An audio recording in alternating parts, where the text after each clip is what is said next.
Welcome to The Turnaround Artists, a podcast about turning things around when they don't go our way.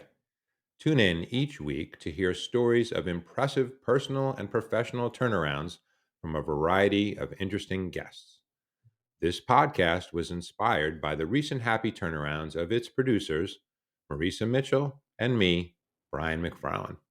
We look forward to speaking with you. Welcome to episode 4 of The Turnaround Artists.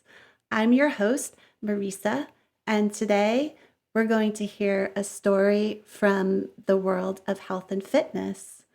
Brian's going to tell us how he became the go-to indoor cycling instructor for turning around empty classes throughout gyms in New York City. Brian was a cycling instructor for over 2 decades and taught over 4,000 classes and witnessed and helped build the spinning movement. Brian, it was 1997 and you had never been on an indoor bike. How did you get started as a cycling instructor? Well, thank you for asking, Marisa, and thanks so much for having me on this episode. I really appreciate it. So, yes, the year was 1997, and I had lived in New York City for a number of years. And someone I was dating at the time, he went to go with her sisters to what was, she said, was a spinning class, and to not pretend or not act too naive because I didn't really know what that meant. I just said, "Oh, go have fun." And in my head, when she went to class, I had it that they were all standing on like these discs that were like wobbly and turning themselves around. I didn't know what spinning was. So when she came home, I said, "Oh, so what was that all about?" And she said, "Oh, it was great. The teacher was great. The bikes were great." And then I figured out that it was indoor cycling. So it wasn't that long after that she dumped me. So Oh, I'm sorry, but not. no, not really, not really. Well, you got to hit rock bottom to come up, right? Mhm. So that was the bottom. And a few nights later, being very depressed, one of my good friends and former college roommate, Steve, who I love dearly, said the classic line. He said, "Hey, Bri, you're either going to go to the bar or we're going to go to the gym." And we had always gone to the gym together when we were in college. We went to the bar too when we were in college, but now was the time to go to the gym. So we went to the New York Sports Club and we got there and we didn't know what we were going to do because we usually just lifted weights. But we looked in this room and we saw it was dark and there was music playing and there was all these people pedaling on these stationary bikes going nowhere, which I really didn't understand. And we said, "Hey, why don't we go do that?" So we went and we were late. So we basically did, as I would become a spinning instructor later, as we'll talk, we did everything a spinning instructor cannot stand when you do. We were late, we were disruptive, we hadn't signed up, we didn't have water, we didn't have the correct shoes, we didn't know how the bikes worked, and the only two bikes were right in the front of the room next to the instructor. So we push our way to the front while the class is going on, getting rolling eyes from everyone in the class, including the instructor, who was semi-kind and helped us get set up on our bikes. And we kind of clipped into these pedals, seemed like a torture device with no water, and thus begun my first spinning class. Well, it sounds like you made a good choice by foregoing the bar and heading to the gym instead. And there was something about this cycling instructor that really stood out to you. What was it? Yeah, well, in thinking about what you just said, you made a good choice. It's a metaphor for everyone. My life, I'll just say, is when there's a fork in your road, you choose a path. And my path that night went to the gym as opposed to going to another place.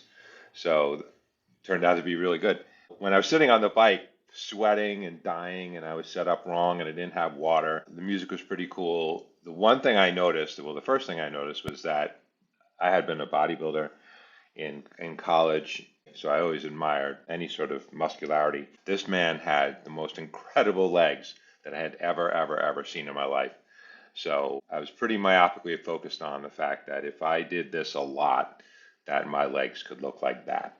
So just on that alone, I was sold to come back another day. Well, seeing you wear shorts in 30-degree weather makes me very aware that Your legs, I believe, have achieved that spinning instructor quality you admired way back then.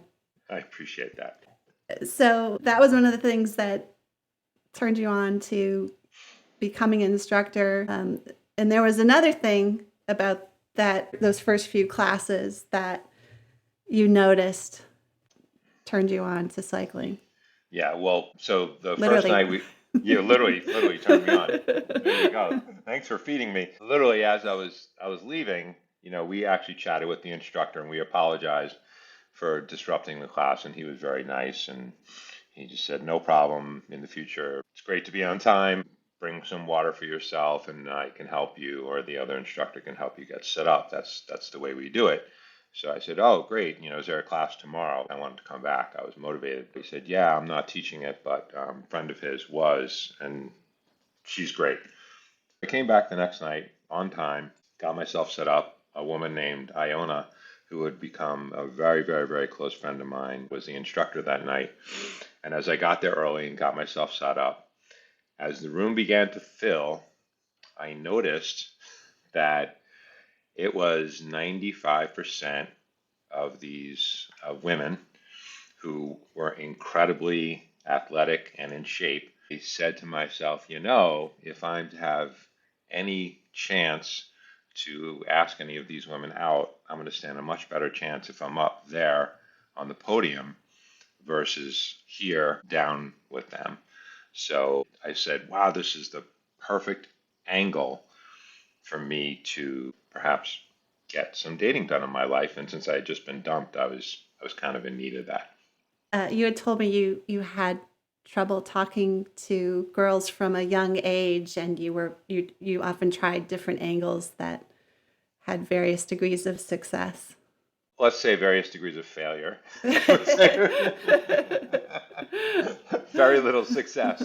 But yeah, in high school / early college, the running joke amongst myself and my male friends was that I decided when I was 17, I was the biggest fan of the magazine Muscle and Fitness, and I had always worked out like crazy.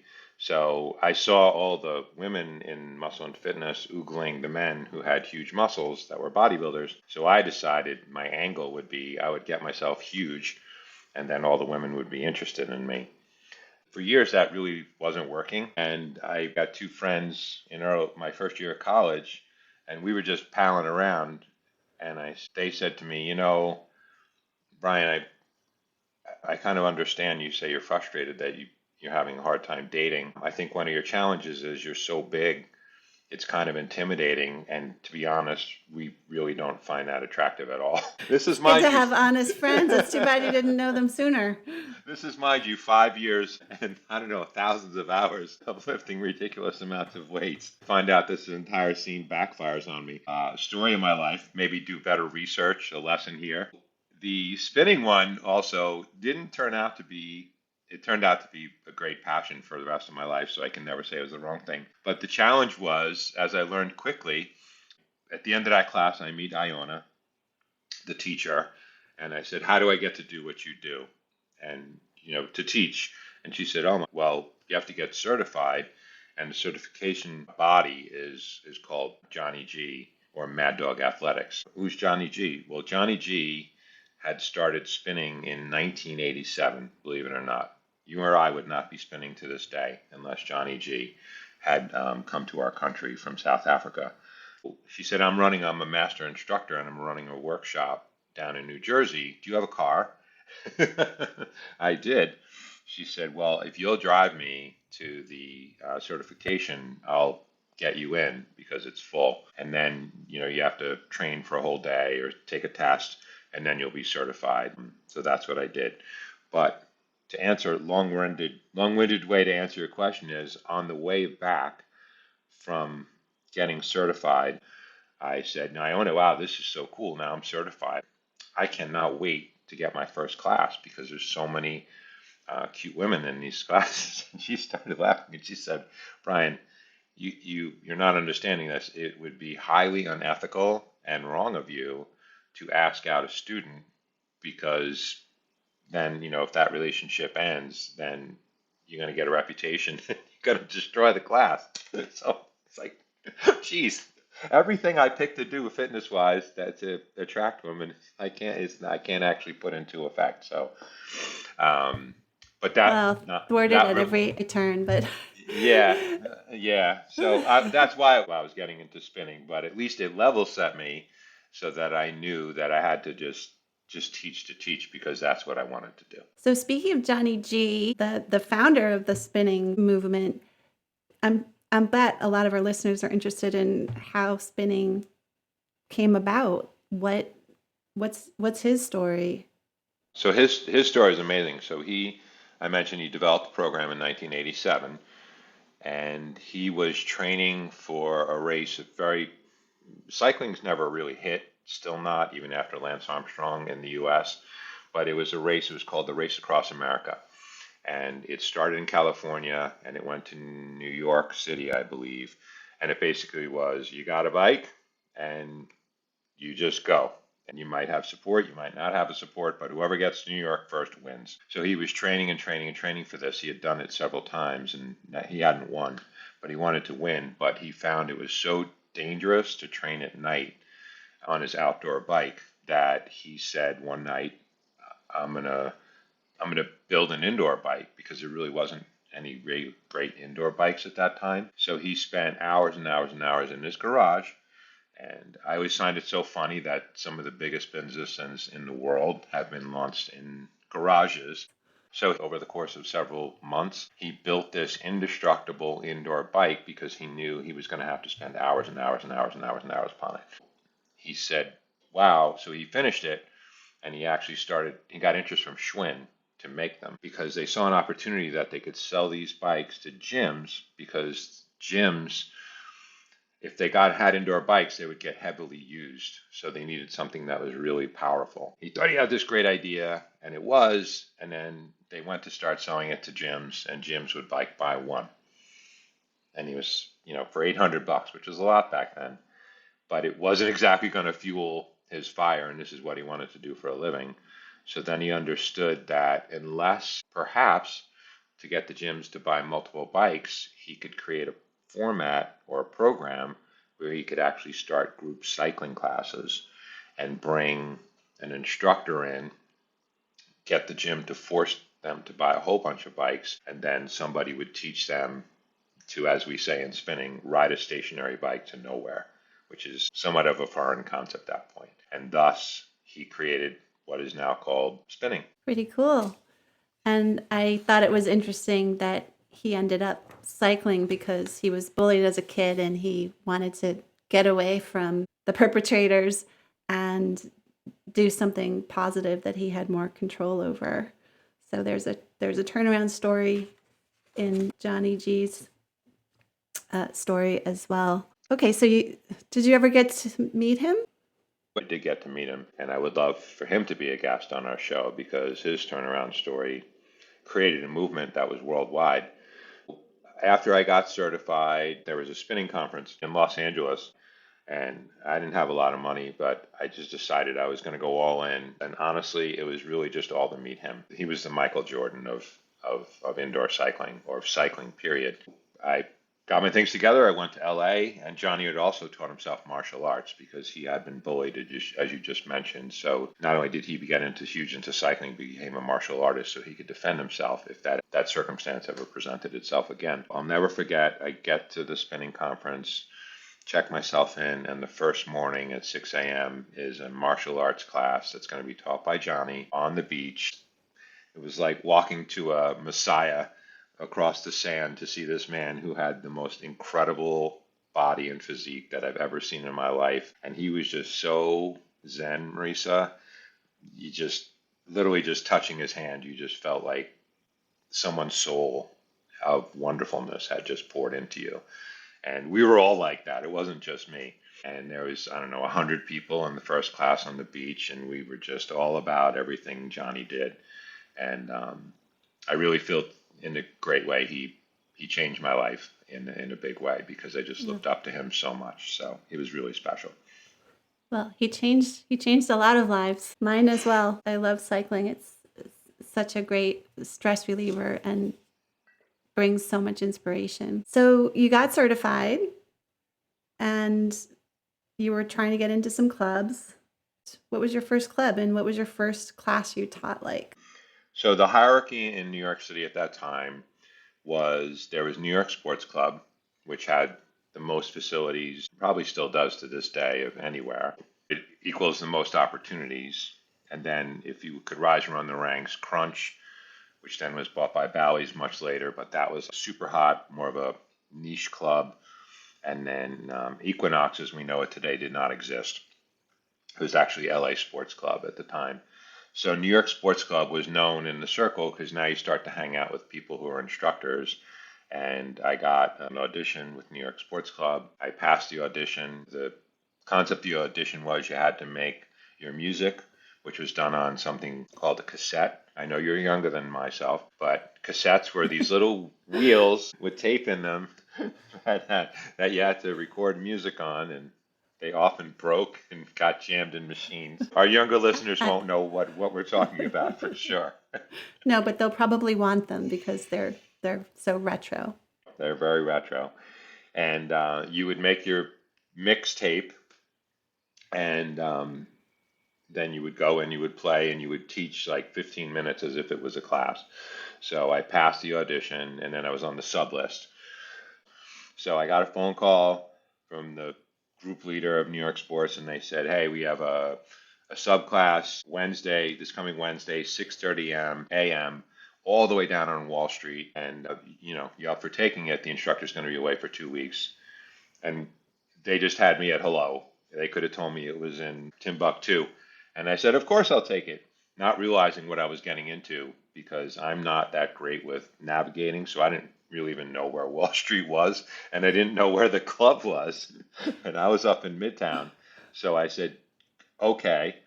I took it, and I didn't do any of my due diligence. I probably should have went to the club first. I probably should have mapped out my time better, but I didn't do it any of it. So I woke up that Wednesday morning so excited and missed several subway trains to get there, and in a complete panic get down there on the subway. I can't find the gym because I've never been there. It's, I think, a lot of times in life, just every hurdle was being thrown at me. And I finally Yeah. get to the gym and I'm late, and it in my mind is just complete chaos. Like, what am I going to do? And I finally find the room. I get the mic from the front desk and I walk in the room, and I know you are a big group fitness person. How do you feel when the sub walks in? You didn't know that the sub was going to be there. Well, it's a little bit of a letdown because when it's a known instructor, you know what you're getting. And when it's an unknown instructor, it could go great and it could be horrible. So I often didn't want to risk going to a class with a sub for fear that I wouldn't get my money's worth. Yeah, well, imagine that vibe from 40 different sets of eyes. It's like, who's this late big doofus who looks like, he's already run a marathon by the time he's walked in here. And it's so funny because when we grew up in high school, right, if you had a sub teacher, you were psyched. But when you have a sub in an athletic class, I got in late and people needed help with their bikes, and the bike quality was poor, so there was squeaking wheels, and Marisa, everything that could go wrong went wrong. But a magical moment that I remember was that when I put my music on, almost every face in the class smiled. And the reason that they did was because I've been a musician my whole life, and as a musician, you're always able, especially a drummer, you're always able to look out amongst the crowd and you see which songs resonate with people and which songs don't. So when I always made my spinning mixes, I said, let me think about the people who are going to be listening to this, not just what I like.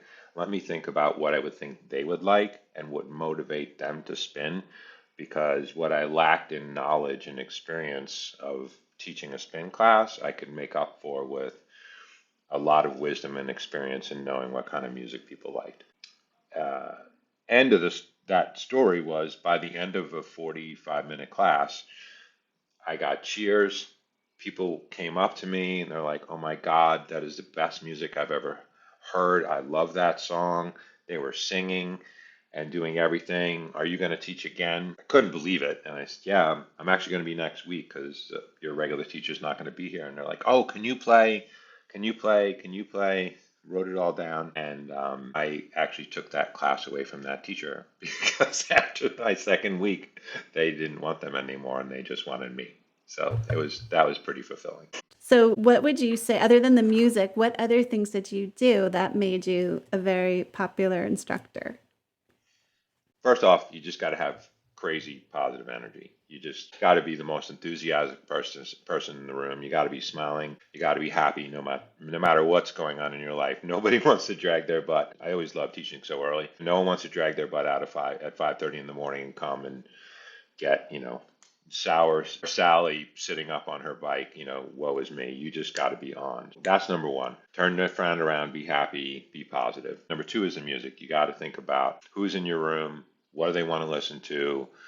Number three, little one, I grew up in the food service business. I noticed in that first class, by the way, you're supposed to give cues when people are supposed to drink water because you want them to finish 16 ounces by the time they finish a class. And I was giving cues to drink water, and I noticed throughout the room there was usually 2 to 3 people that didn't have water. And that really bothered me. As you know, I kind of have a rule when we get into a restaurant, you have to have water served on your table within 30 seconds. Otherwise, I think the staff's not doing its job.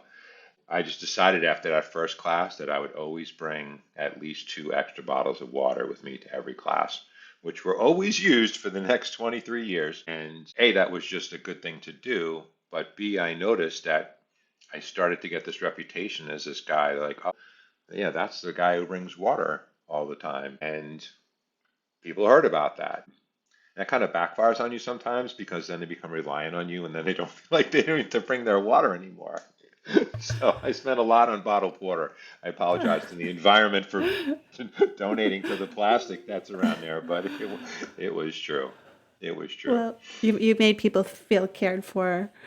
So you had this winning formula, and the New York Sports Club realized you were good at building classes, and they started putting you in low attendance classes, right? Yeah, it was long before we ever came up with a title for this show. I became a turnaround artist for spin rooms in the city. New York Sports literally said, if you have an empty room or a dead room that you can't get people in, call this McFarland guy. He'll teach anywhere at any time in the morning. And generally, when he would go into a room, when I would go into a room, sorry, I'm referring myself in the third person, within about 2 months, I would have that room full. And I really prided myself on, walking in and there's only one person signed up, and you got to get over that. It's much more fun to teach to 42 people than it is to one, but I had to look and say, I'm going to turn one into something. And that's what I did, and that's what I became really, really good at. How did you then work your way up the gym hierarchy as an instructor?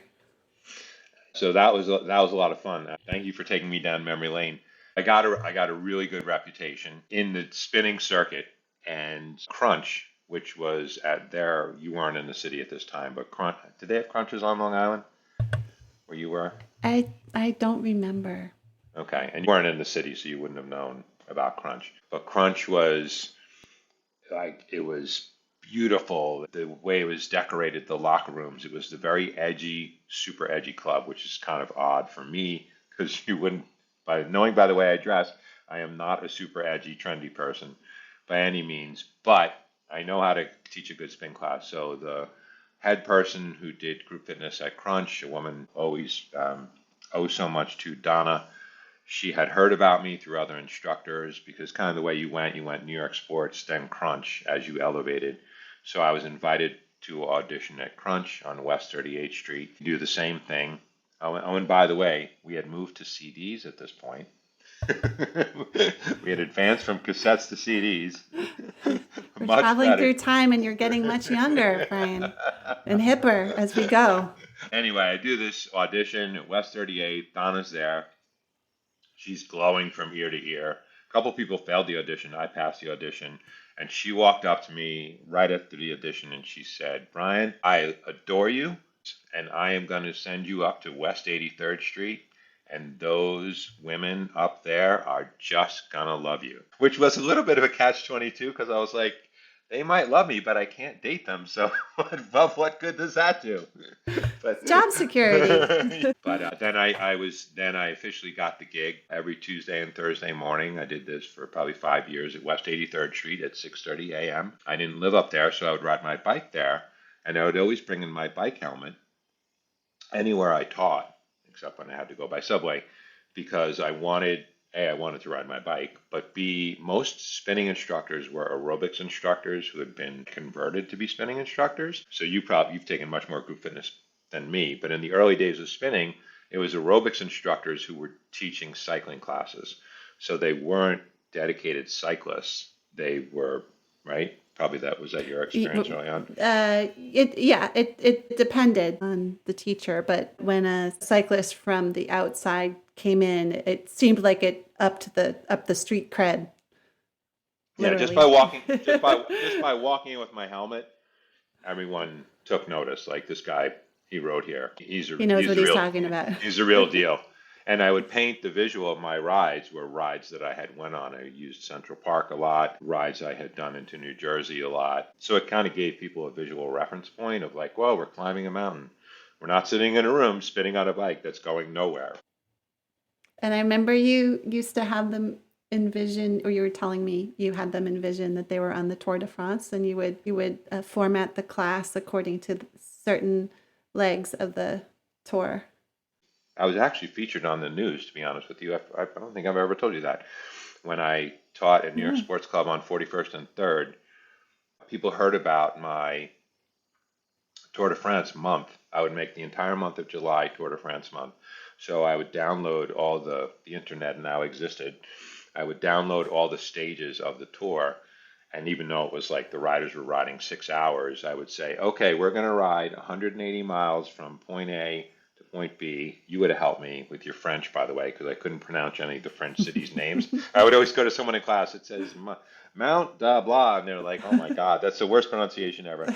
But I would say you'd have to go from here to here, and it's flat, and then there's a mountain, and then there's a downhill, and this and that. And I would show everyone the map. And I would say, so we're going to do this 180-mile ride in 45 minutes. So you've got to pedal really hard. And I brought in like Olympic themed music and all this kind of stuff. So it just made it super, super festive. And yes, someone who was a student worked in a news station, and she said, we want to film you.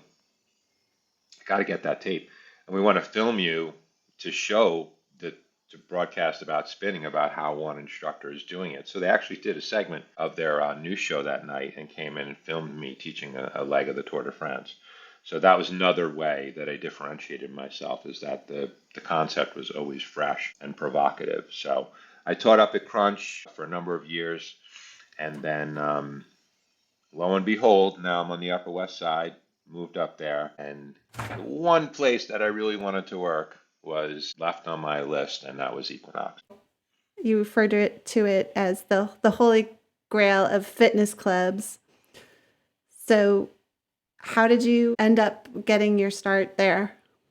Yeah, Equinox had started in 1991 at 76th Street on the Upper West Side, and they bought out a whole bunch of other gyms. But the point of how I got started with them was somebody at Equinox, Jessica, who I always remained so appreciative to, had heard about me and heard about my turnarounds at Crunch, because now the Crunch room on Tuesday and Thursday, I had the hottest class going. Nobody, you had to sign up for it and all this other stuff. So there was a club on West 92nd Street in Equinox, and I had just moved to West 90th Street.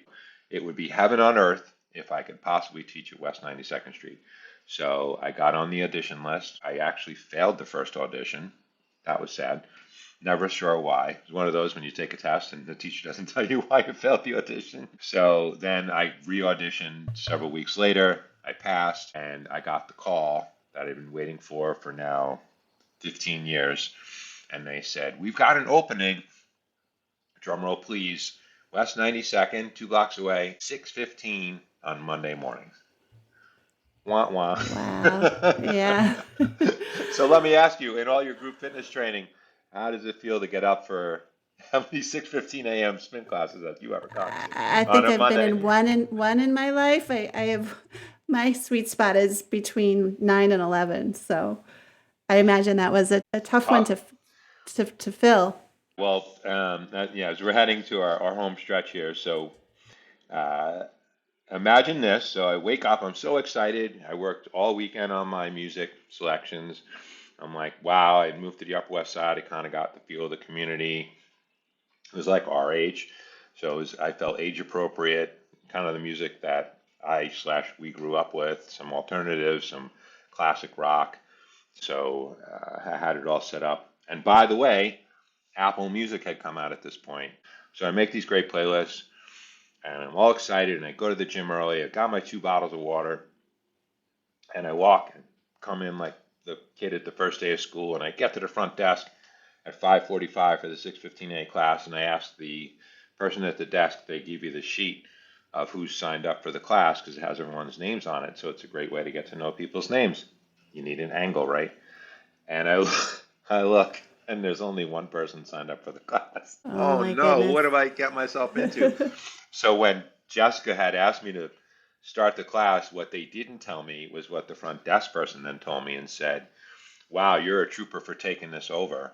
We've cycled through, I don't know, a dozen people over the last 2 years trying to build this class, and no one could get more than 3 people in that room. Good luck. Like, okay, but you know what? I'm a sales guy. So if you put a giant wall in front of me, as my former boss and I used to say, our final interview question was, if I put a brick wall in front of you and I gave you a plastic spoon, tell me how you get through the wall.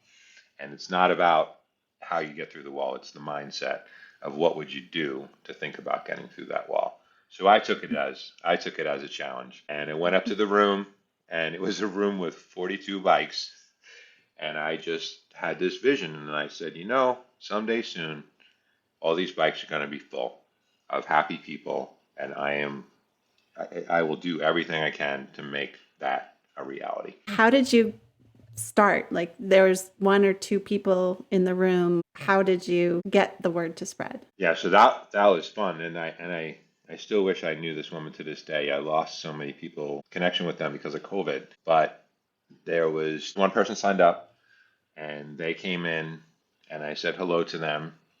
And by the way, I'll ask you a question. When you've shown up and you've been the only person in the room, how does that make you feel? Very, very nervous. I don't like all the attention on me. And it happened to me once, but fortunately, just as the class was about to start, another member walked in. So I Yeah, was very relieved. And yeah, still I felt bad for the sub because that's a lot of energy to expend for two people. And when it's not a full room, you don't have the energy of a large group to work off of. So it takes extra effort from the instructor. for sure. And I had learned as a musician, by the way, everything kind of, were the result of all of our experiences combined, what I've recently Mhm. learned called crystallized intelligence. And I looked out and there was one person there and I said hello to them. And as had happened to me many times in my musical career, I had many nights where we performed actually for one person in an empty bar. I promise I'm actually good at the drums, and most of the bands I was with were good. But I've had a bunch of scenarios where there was only one person there, and the thing is I I just would always say to myself, you know what? Whether there's one person here, 100, 1,000, it doesn't matter. That person is here, and I'm going to give everything I have because that's what they deserve. And you know what? If that's all that happens from that, then great. Then I gave it my all. If something bigger happens from it, which is obviously the hope, even better. So I looked at this person and I chatted with them and got to know them a little bit and asked then what kind of music do you like? What type of writing do you do? And she was kind of floored and she told me what she liked. And then another woman came into the room. And then I don't know if you're familiar with this scenario, but often in group fitness classes, there's what I call the mayor of the room. Yes, Did you the have that at concept Long Island? I know well. There's somebody who is the most outspoken, who often goes to the front desk, whether to compliment or complain, and has influence over what happens. in that class? Operative word being influence. As I learned, a mayor of a room can make or break your room. But the woman, her name is Mary. Mary, if you're listening, I once again owe you so much. And Don't you Mary mean ha Mayor Mary? Mayor Mary, MM, and your initials are MM too. How about that? Mayor Mary, unbeknownst to me, was the mayor of the room. And I introduced myself. Hey, Mary. I'm like, oh, you know what? Thank you so much for coming. This is great. It will just be the three of us. If anyone else comes in, fantastic. And she had this look of like, let's see what you got, kid. And I said, well, Mary, what kind of music do you like? And she's like, well, if you played Beatles, you'd have me. And I was like, Mary liked Beatles. The other woman liked REM. Oh my God, I'm in heaven. So we did our ride. I had my bottles of water. Neither of them needed them, but they pointed. I remember that day. They said, "What are the bottles of water for?" I said, "Because someone always forgets bottles of water, so I want to make sure that everybody in the class has water." And they said, "That's so sweet." And I said, "No, thanks, but that's just what I do." So we had an amazing class, and then that was on Monday, and then the next Monday there was 5 people there, and on the next Monday, and then it's like that ad, and so on and so on and so on. 3 months later, Marisa, I think you're familiar with how the sign up system goes when there's a popular instructor. Yeah. Did you have a wait list? That's like a badge of honor for a fitness instructor. Well, how And did it work for you getting on the list? well, there was a very, very popular instructor in Great Neck as well who always had a wait list. And like you, he's very motivational, played great music. And I would have to sign up as soon as the class opened on the Equinox app and pick my bike. And even then, I would get shut out. So I had to stand so close to my Wi-Fi so that the what you call the wheel of death wouldn't spin, and I would get my bike because it wasn't, as they say at the Equinox, it wasn't just fitness, it was life. It was my way of escaping whatever stressors came up prior and releasing lots of stress and tension. So I really relied on that. So I'm sure that you brought a lot of stress relief to many New Yorkers who need it who Well, need it desperately. and they brought it to me. I mean, that Mm-hmm. was, it was you give, and you're not asking to receive, but my goodness, did I receive? What it was like for, to feel 42 people's energy coming back to you. Honestly, because I look at it sometimes, I don't try and overthink it. You're an in shape DJ on a bike. You kind of look at it that way, playing music that people want to do and giving them a guidance. So yeah, it was 3 months later, and I found out from people. First off, every bike was always full. There was a line at the door. And what I found out from people, I was like, I didn't really understand this. I mean, all my classes had always been full, but I never had a situation like this. And they told me that people were setting their alarm. My class was Monday at 6:15. They were setting their alarm for Sunday morning at 6 because you had to sign up exactly 24 hours in advance of the class. And they were doing the thing that you did, trying to pick their bike, get on the thing, and they couldn't get in each and every week because there was a wait list to get in the class. So that was really inspiring to me that I had created such a situation of being so in demand, or the class, not me, the class being so in demand that people would do that. I carried that class for 10 years. It became a family, if you will, of people I got to really know. I brought in another element, which was I'm big in, with the band thing and my home life, I'm big into like cool lighting, just because why not? So I started to bring those little white battery powered candles into class. So one day, just for fun, I brought three and I put them on my podium, and they caused such a positive ruckus. People were like, first off, they thought they were real. And they're like, you can't burn candles inside. They're not can they're batteries. So they said, well, why do you have them? I said, because we make the room dark, and it goes so dark that I thought this would be sort of a good ambient light, and it could just make things different, right? Just be unique. So the next thing you know is I tend to be a person of excess. 3 candles became 9, became 15, became 30. And I generally carried around 30 candles, and I would get to class early and place them all around the room. And so when you walked in, it had the lights already off so that there wasn't that going from full fluorescent to complete darkness as we started class. You walked into a room that the energy vibe was set. It was super chill.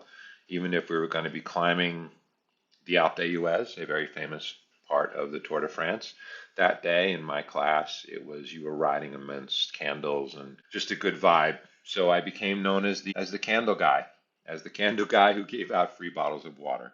So it's just I would say it's branding. Yeah, it's those little touches that made you popular and made people feel cared for. And you also catered your music to different parts of the city. Can you tell us a little bit about that? Well, I think that was so much fun because again, you're kind of a spinning DJ, if you will. So I learned the hard way. I became very popular in Equinox, so I was subbing everywhere. So when I would go to a new club, if it was on the Upper West, well, I knew the Upper West Side was the type of music I was telling you about, classic rock. You put in some pop, you put in some alternative, you throw in some current day and whatnot. But I'll never forget, I went down to teach it in Chelsea, and then I generally in my life don't go below 34th Street unless I have to, because I'm lazy at this point. But I had to teach way down, somewhere way downtown, and it was a very diverse group of people that typically I was not used to teaching.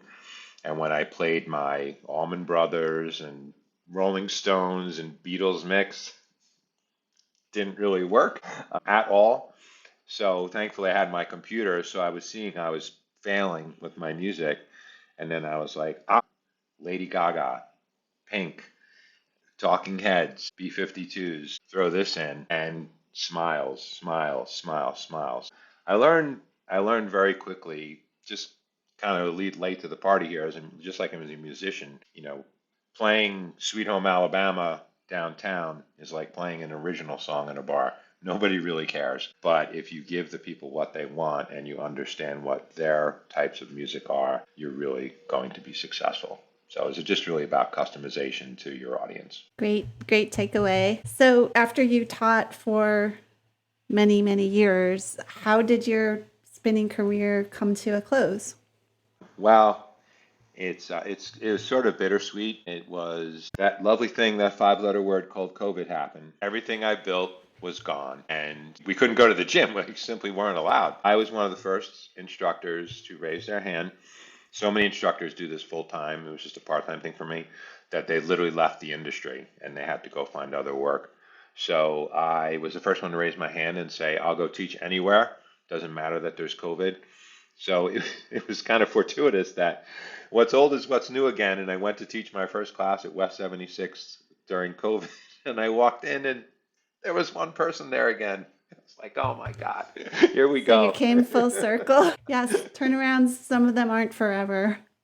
It definitely was not forever. So I taught through COVID. I got COVID four times from teaching spinning because it's not exactly that smart to teach in a room that's recirculating air in the midst of COVID with a mask on. And I don't know if you spun while COVID was going on, but it's not I exactly. did. I was so desperate for a workout that I put my mask on to cycle. It wasn't ideal, but it was better than nothing. It's better than nothing. So yeah, getting to the close. So I taught during COVID, kind of became disillusioned at this point because the rooms were not filling up.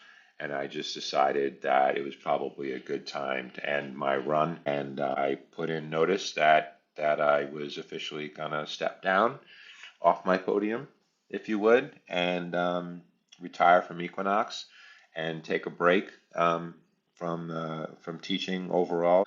But as you opened up with so kindly, I'm very proud to say I've taught for 24 years. I counted up. It's a little over 4,000 classes in the course of that time, and I was just very very fortunate and blessed to be able to do that. Even though it ended on a bittersweet note, you left a lot of positive energy behind you.